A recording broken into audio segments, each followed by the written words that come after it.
to trial. Let's bring in criminal defense attorney Mark Eiglarsh. Mark, it's always great to see you. I want to put these up on the screen if I can. This is from the Reddit survey. He asked questions like the following: did you struggle or fight the victim? How did you travel and enter the location that the crime occurred? And what was the first move you made in order to accomplish your goal? And then, Mark, when you read the affidavit, it appears as if he actually took some of this advice and used it and went with it. Your thoughts?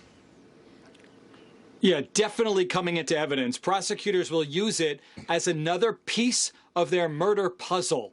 Now, it's not the same size piece, in my opinion, as his DNA being found on the knife sheath left on the victim's bed, but certainly another piece to the puzzle to offer some insight into his very disturbing mindset.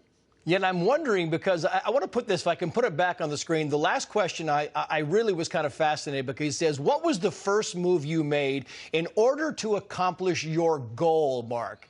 As if there was some kind of prize for this. It really is kind of a stunning look into this guy's mindset.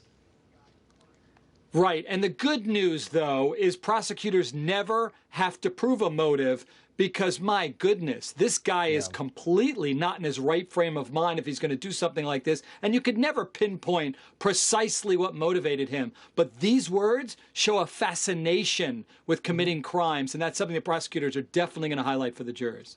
And I'm interested because this will be admissible, you say, in court. And how do lawyers use it? Do you use this in a term of, hey, this was prep for the crime? How is that coming in? What's the context that they allow to bring this into the courtroom?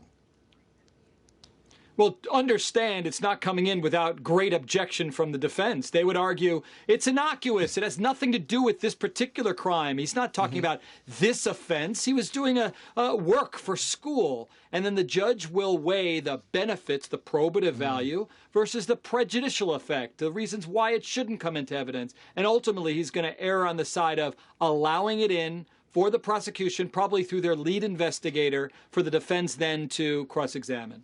Yeah, I want to get your take really quickly on the Anna Walsh case, the missing woman in Massachusetts, because some of her friends spoke with Lawrence Jones this weekend. I want to play one of those sound bites and get your response on the other side. But do you believe Anna is alive, or do y'all believe Anna is dead now that you know what you know? 1 in a million chance. That's what I would answer. Not because Pamela and I know her personally, how Anna is driven and how she's independent. She would find a way to reach out to people if something would happen to her.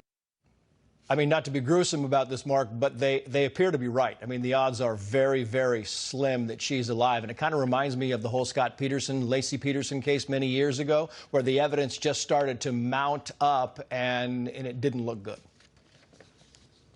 Yeah, you want to hold out for hope. But even when I appeared on the show last week, I said prosecutors are going to be bringing murder charges any day, not ever even thinking, based upon the mountain of evidence that we have here, that somehow she might still be out there. And for what, 16 days now is just choosing not to contact anyone?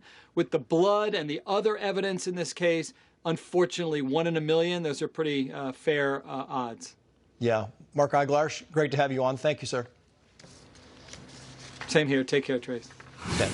A shocking rise in the number of police officers shot and killed in the line of duty. A new report finds 64